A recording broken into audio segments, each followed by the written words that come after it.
Iman, agama cinta, mengutuk keras tindakan biadab, kelompok intoleran, kelompok yang gagal paham terhadap agamanya, sehingga agama bukan membawa kedamaian, justru membawa kesengsaraan dan merusak daripada keamanan bangsa kita.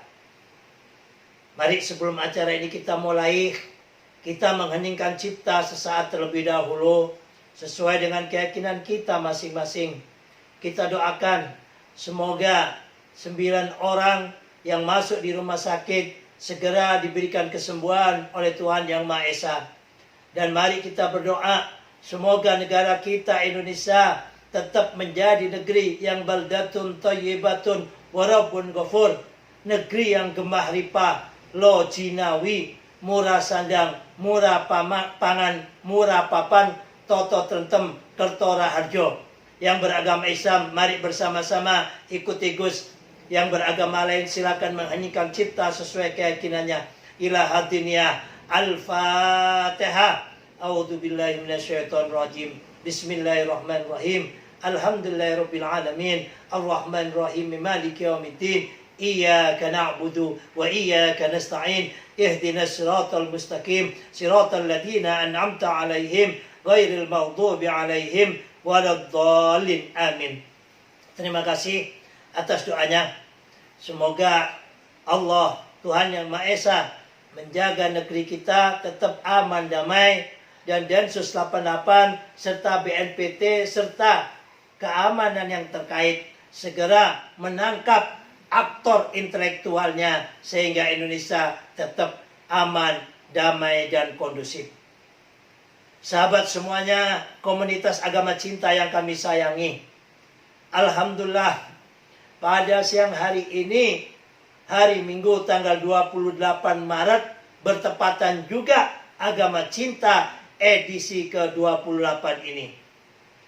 Kita membahas sesuatu yang sangat fundamental, sesuatu yang sangat ajasi buat bangsa kita, yaitu Pancasila. Kita sebagai anak bangsa yang cinta akan bangsa dan negerinya ini, kadang bingung juga melihat para elit kita, baik elit politik maupun elit eksekutif, kok terkesan seakan-akan setengah-setengah di dalam memperkuat jati diri bangsa ini. Terkesan-kesan kok seakan-akan setengah-setengah di dalam menguatkan karakter building bangsa ini. Padahal innama umamul ahlaku ma baqiyat wa indahabat ahlakuhum dahabu. Sesungguhnya karakter building suatu bangsa, apabila itu kuat, maka kokohlah bangsa tersebut. Dan apabila karakter building suatu bangsa ini lemah, hancurlah bangsa ini.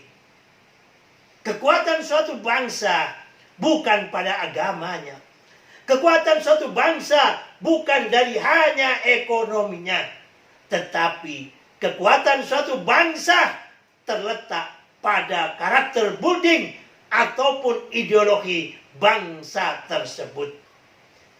Ingat, apabila bicara tentang kekuatan militer dan keketatan daripada masyarakatnya dengan kekuatan militer tersebut, Uni Soviet yang pernah menjadi negara adidaya terpecah belah menjadi 15 bagian negara karena karakter buildingnya terporak-porandakan. Begitu juga Yugoslavia, bisa dikatakan negara yang cukup hebat juga. Bila dibandingkan Indonesia saat itu, beda dengan saat ini ya. Karena karakter buildingnya lemah, maka terpecahlah menjadi 5 negara. Bangsa kita di saat era reformasi telah terpecah, ya, yaitu mana? Sekarang menjadi apa? Negara Timor Leste. Ini pelajaran yang sangat berharga buat bangsa dan negara kita. Kita telah sekitar 20 tahun di era reformasi ini. Memang kita sama-sama ketahui Pancasila di saat Orde Baru dulu dijadikan komoditas sila dipolitisasi untuk memperkuat daripada kedudukan kekuasaannya. Maka dengan Pancasila yang dipolitisasi ini, Orde Baru, ya, kerajaan cendana bisa bercokol menduduki mahkota di cendana tersebut, menguasai Indonesia ini selama 32 tahun. Kelemahan disinilah sehingga begitu reformasi Pancasila kita diabaikan. Orang yang bicara Pancasila, orang yang memperkuat Pancasila takut dikira daripada sisa-sisa ataupun antek-antek daripada Orde Baru. Ini merupakan kesalahan, kekeliruan awal kita di dalam berbangsa dan bernegara di saat era reformasi ini. Maka kesempatan emas ini dipakailah oleh kelompok-kelompok transnasional yang dulu sangat menentang daripada ajas tunggal Pancasila ini. Mereka mengebiri habis kekuatan Pancasila ini. Maka tidak ada lagi ajas tunggal, baik di dalam berpolitik maupun di dalam ormas-ormas yang ada. Mereka bebas di negara Indonesia yang berlandaskan Pancasila ini, berajaskan apapun. Ada yang berajas agama, bahkan ada yang berajas khilafah, bertahun-tahun didiamkan. Begitu kronis memasuki di sendi-sendi kehidupan di pemerintahan bangsa kita, maka baru semuanya terkejut. Untung Allah Ta'ala kirim seorang pemimpin, kirim seorang presiden yang bernama Presiden Jokowi ini, yang religius, yang nasionalis religius, sehingga kelemahan-kelemahan apa yang ada ini mulai diperbaikinya. Salah satunya yaitu membentuk badan BPIP. Akan tetapi kelompok-kelompok mereka yang punya agenda terselubung, yang punya agenda tersembunyi, mau mengubah Indonesia ini yang berlandaskan Pancasila, mau diubah dengan landasan syariat, mau diubah dengan NKRI bersyariat, mau diubah dengan khilafah, mau diubah dengan konsep-konsep transnasional. Mereka gerah. Mereka senantiasa mencari celah di sana, di sini, di situ. Senantiasa mencari jalan agar diperlemah terus gerakan BPIP sebagai wadah penguat daripada Pancasila ini.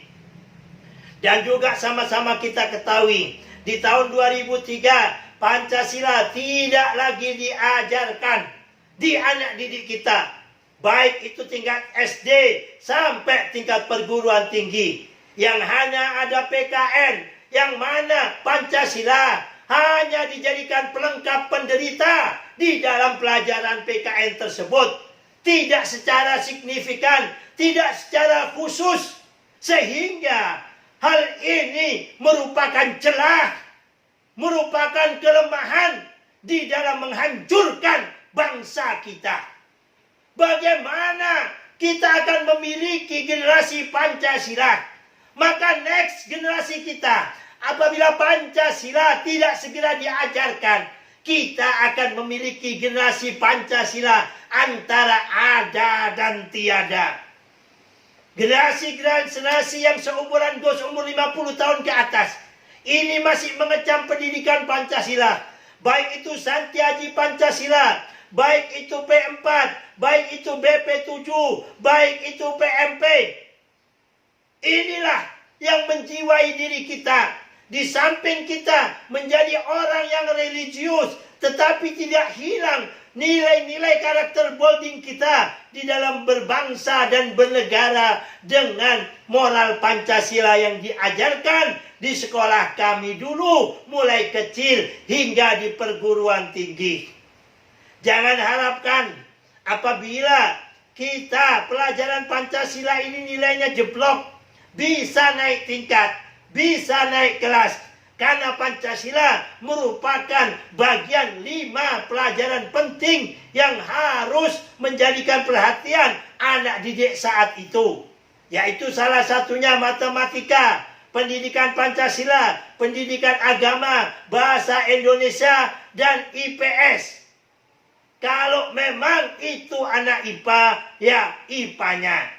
Ini adalah hal yang penting kami selaku generasi Indonesia yang berPancasila ini.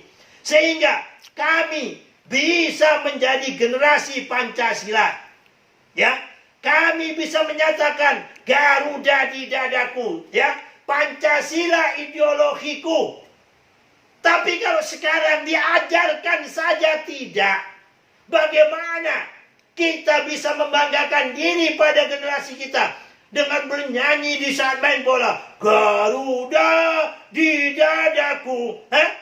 Hanya nyanyi, tidak tahu apa esensi, apa nilai, apa filosofisnya daripada Pancasila. Bagaimana ajaran-ajaran dari Pancasila tersebut.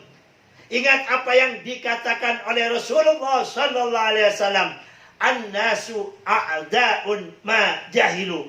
Sesungguhnya manusia akan memusuhi apabila dia tidak tahu.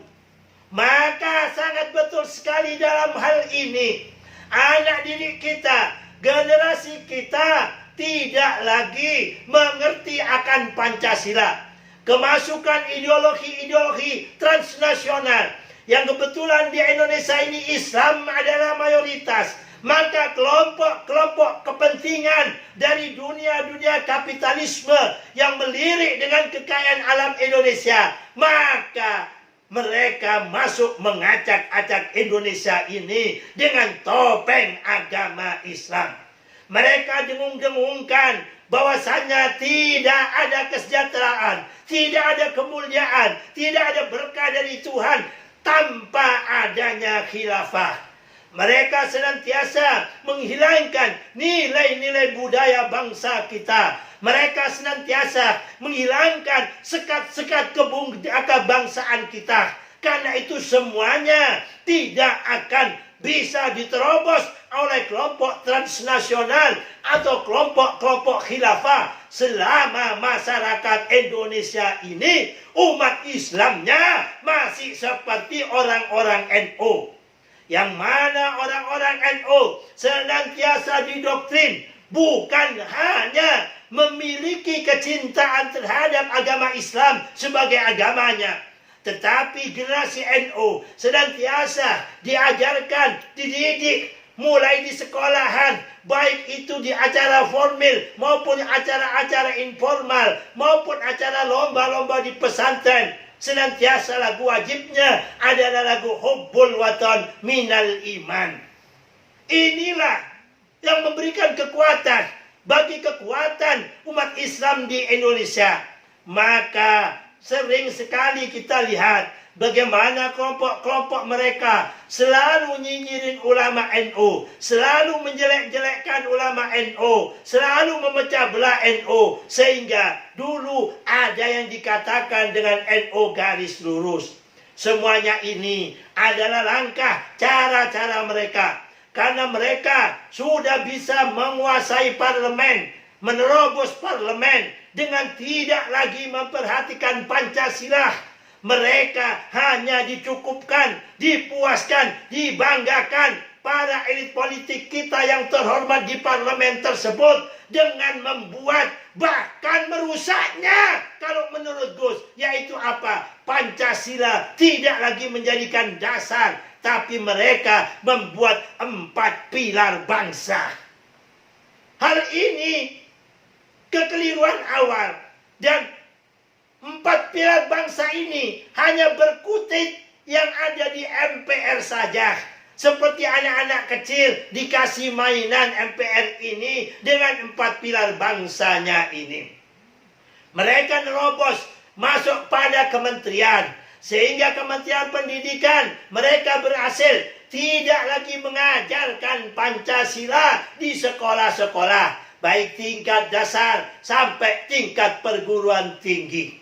Inilah hebatnya pekerjaan kelompok-kelompok para kapitalisme yang bersinergi dengan kelompok-kelompok agama yang hendak merusak bangsa kita. Alhamdulillah, tahun 2014 Presiden Jokowi menang. Presiden Jokowi dari rakyat, oleh rakyat, berjuang demi kepentingan rakyat Indonesia, mulai mengubah, mulai membereskan, mulai memperbaiki apa yang kurang pada bangsa ini. Tetapi sungguh disayangkan, 2 kali kami tanpa berharap jabatan, tanpa berharap materi, lillahi ta'ala, melihat apa yang diperjuangkan oleh Presiden Jokowi begitu luar biasa. Tetapi kami sedikit kecewa karena hingga saat ini BPIP juga tidak kunjung disahkan undang-undangnya. Hanya sebatas perpres saja. Dan prolegnas juga masih maju mundur menjadikan BPIP ini undang-undang. Dan yang kedua, tidak kunjung segera juga, hanya dijadikan wacana dan wacana lagi. PMP diajarkan atau tidak di sekolahan ini. Justru yang terakhir ini kami dengar adanya Menteri Pendidikan menghilangkan pendidikan agama katanya. Sehingga terjadi pro kontra dan saat ini diadakan suatu bentuk perbaikan. Nah, ini semuanya karena apa? Ada seorang Menteri Pendidikan dengan mau menghilangkan pelajaran agama, sudah PMP juga ditiadakan. Ini karena tidak menjiwai nilai-nilai Pancasila. Pancasila itu, sila pertamanya adalah nilai ketuhanan. Ini diajarkan kepada kita seluruh rakyat Indonesia. Bagaimana nilai-nilai ketuhanan ini bisa merefleksikan diri kita di dalam berkemanusiaan, berkeadilan, bermusyawarah dalam mufakat atau di parlemen. Sehingga dengan adanya agama ini terwujudnya keadilan sosial bagi seluruh rakyat Indonesia. Justru bagaimana Menteri Pendidikan ini berpikir mencari kelompok-kelompok agamawan yang memiliki pemikiran wasatiyah, yang memiliki pemikiran moderat, agar diajarkan kembali pelajaran agama yang berwawaskan nilai-nilai kebangsaan kita. Dan yang kedua utamanya diajarkan pendidikan moral Pancasila. Sehingga negara kita Indonesia ini memiliki ciri yang khas dengan multikultur, dengan multi agama, dengan multi ras, dengan beribu-ribu pulau, bisa bersatu, adem ayem rukun saling menghormati. Semuanya ini karena galian-galian daripada nenek moyang kita yang kita jadikan misa kongolido, perjanjian yang kuat di dalam ikatan suatu bentuk di dalam mendirikan negara, yaitu Pancasila ini. Kalau Pancasila ini lemah, intadiri sa'ah, tunggulah kiamatnya Indonesia. Kita tidak bisa meyakinkan Pancasila ini akan kuat pada generasi kita kalau diajarkan saja tidak. Maka bolak-balik senantiasa kami serukan, jangan pernah bosan. 1. Mendukung agar undang-undang BPIP segera diajarkan. Terus kedua, jangan pernah bosan-bosan untuk menekan pemerintah, baik eksekutif maupun legislatif, agar kembali mengajarkan pendidikan moral Pancasila sesuai dengan keadaan kondisi zaman saat ini. Dan yang ketiga, jangan menghilangkan pelajaran agama. Ini berarti akan membangun musuh besar, yang mana umat Islam mayoritas pada bangsa ini akan marah.